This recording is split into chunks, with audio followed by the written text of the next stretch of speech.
Hello there. One of the things that I was asked, not personally, as I was reading the article, um, the one of the conferences, the kind of online Zoom things that Church of Scotland ministers have been being encouraged to go on recently. It was the question they asked was, where is the gift from God to us as a people of God, or just as individuals? Where is the gift from God to us through the virus?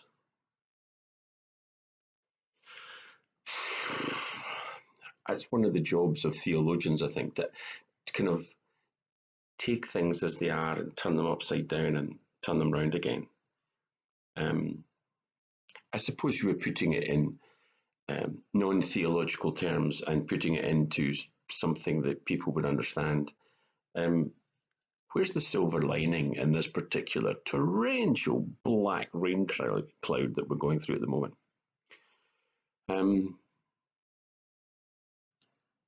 One of the things that's really, really clear is that churches are actually quite, when they have to be, we've actually moved quite fast to change things. I mean, admittedly, don't think anyone's going to, go to the changes that we've made voluntarily, but things have changed quickly because they've had to. And now that we have kind of real talk as opposed to abstract talk about the prospect of a vaccine coming, if not before the end of the year, then, mass rollout program into the spring of next year.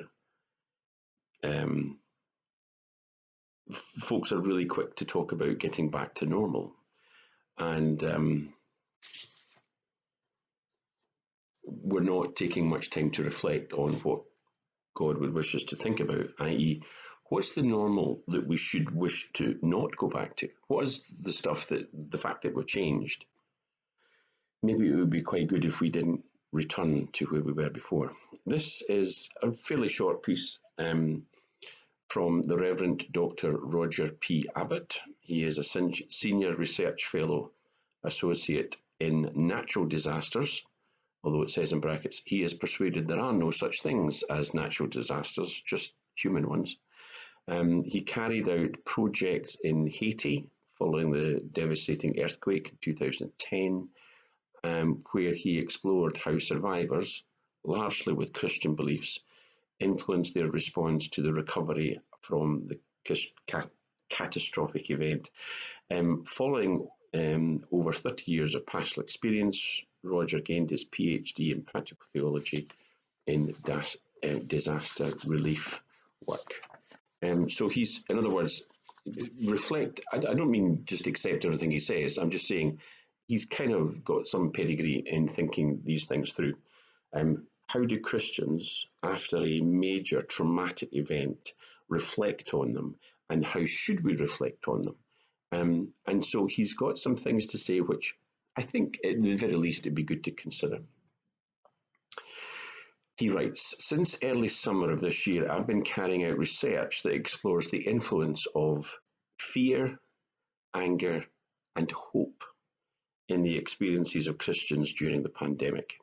So far, I've carried out 80 in-depth research interviews with people of different ages, genders, and ethnicities in England, Wales, and Scotland too. Though it's too early to arrive at any definitive conclusions, some interesting issues seem to be obviously emerging. Given the focus in the media on fear and anger being major components of our experience of the virus, the people I have listened to have actually expressed surprisingly low levels of these emotions. Most have described their experiences with words like anxiety and concern rather than fear. Even then, their anxiety and concern has not been for themselves or their own health, but much more to do with the welfare of others, the clinically vulnerable, problems of mental health, lack of social contact, and not even being able and not being able to meet together in church. A few have expressed fear and anger over the strategies being prescribed by scientists and the government for addressing the disease, such as suppressing the virus or seeking herd immunity against the virus. But most anger has been reserved for those who chose to flout the laws and the advice for suppressing the spread of the virus. Largely, there has been sympathy for the Prime Minister and the government as they as they addressed the problems posed by this novel virus. Even those who have expressed anger or frustration with the government, um, frustration with government strategies, they freely admit that they would not like to have had that responsibility themselves, that politicians and scientists are in a very difficult position and a very unenviable place. Probably important for us to come to the criticisms of people with some sense of humility, along the lines of, there but for the grace of God go I.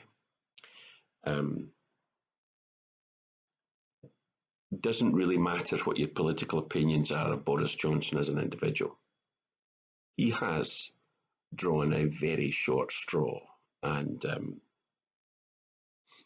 we need to try and, I hope, cut him some slack. With the exception of a few biologists, most folks I've listened to admit to poor understanding of viruses themselves. Perhaps understandably, because of the novelty of experiencing a pandemic, the majority of people are focusing upon the current crisis alone, with a deliberate theological, pastoral, and scientific concentration. The problem for me is that this focus does not bode well for us living with viruses in the future. Most of us are just wanting to get back to normal. We're not really talking about living with viruses in the future. Virologists and epidemiologists have warned us over a number of years, that other novel viruses that we don't have vaccines and don't fully understand and have very poor scientific understanding of, other novel viruses are in the queue for our futures, and that some will be much more deadly than the coronavirus. It's theory as we set into the onset of Advent. Scientists are finding that the more virulent and deadly viruses for humans tend to come from wildlife species and habitats. So we must give some serious thought and attention to this transmission route. What was spoken of before in these thoughts for the day, where we've talked about the, I've forgotten the name of the wee book. Is it Dennis Alexander, where he talks about the fact that this is referred to as a natural disaster, but it's not really. It's these viruses are invariably, certainly in Chinese terms, they come from what's known as wet markets, where live animals are brought to market, killed, and then the various entrails, blood, and guts, and everything else is mixed in with other animals, and so there's the ease of transmission is greatly heightened. The most concerning aspect is our relationship with the natural environment on a global scale. The ever-increasing encroachment of urban life into wildlife habitats, i.e. pushing the animals that still exist into ever smaller, dwindling places. Land use change for industrial farming and global preferential demands for local foods and medicines and land usage. In addition to grievances about not being able to eat out in restaurants, guilty as charged, we should be more concerned about our eating habits at a more fundamental level. I am saddened, says Roger Abbott, that Christian communities divide so passionately over closure of premises and meeting for worship, while there is a unified silence on lifestyles and appetites that pose a real threat to life for future generations.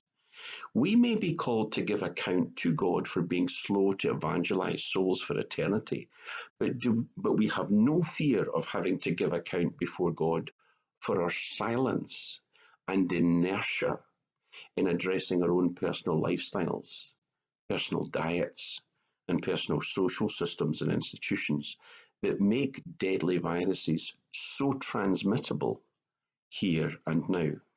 I think I should have said transmissible, but hey, let's not get picky. As far as viruses are concerned, our susceptibility to them, the end of this coronavirus will not be the end of the story. Should we allow our concerns about returning to normality take priority over our awareness of what God thinks of that normal? I'm going to say that again because it is the crucial point. Should we allow our concerns about returning to normality take priority over our awareness of what God thinks about that new normal and its contribution to the very viral disease that we're so much in a fight against? As Christians, let's turn this pandemic into something positive and life-changing for the future. We are citizens of a global world, a global economy, a global village, and as a consequence, we tend to feel what we do, well, it's just a tiny wee thing in the overall panoply of things that happens in this planet, and as a consequence, nobody can really do anything about anything. He's saying we need to be clear. We need to be very clear. Even with a virus that is then overcome by a vaccine, the new virus, the next thing that's going to be a pandemic will happen all too soon because of what we used to call normality, and which we should try and not go back to if it's part of the reason why the pandemic started so easily and was transmitted so readily. That's actually quite a big thing for today. So that's a big thought. I guess I'm simply saying we shouldn't be frightened to think the big thought stuff. It's not a question of blaming ourselves. We weren't aware of what our lifestyles and the global lifestyle can do in terms of creating this virus. But we do need to be clear. This virus, its mortality rate is comparatively low. Still incredibly and horrendously saddening for those who lose loved ones. But we do need to be serious about the fact our global village can have a virus go running around the planet very quickly. And as such, we run the risk of not being prepared for the next one, and the next one could be twice as bad, 3 times as bad. We need to be praying for that now, recognizing that our motivation and our understanding is one of the gifts that we have from this pandemic. Do you want to open that gift? I know I said I wouldn't talk about Christmas, but still, that's a gift we need to learn from. That's a gift we have to live out as quickly as we can. Go with God, because I know God goes with you. Bye.